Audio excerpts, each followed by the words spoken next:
Hello, I'm CADian. Let's take a look at the convenient functions of CADian. CADian is a CAD software compatible with AutoCAD, developed by the Korean company Korea. In CADian CAD, you can easily display the length of a curve as text. Let's take a look at the Display Curve Length feature in Utility. Use the pull-down menu to execute commands. Click on Utility, and then the Dimension menu appears, with an option to click on Display Curve Length.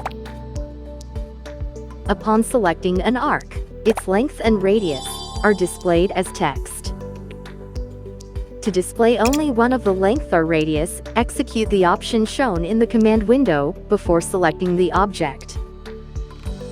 On the right, there is an arc intersected by a line, dividing it into 3 parts. Let's display the length of the arc divided into 3 parts by the intersecting points. Press Enter to rerun the command. Type I and then press Enter to execute the intersection option. Upon selecting the arc, the lengths of the 3 divided parts are displayed as text. We have quickly displayed the length of curves as text using the utility feature in CADian CAD. If you have any questions about CADian, please contact us on the website or via email. Thanks for watching.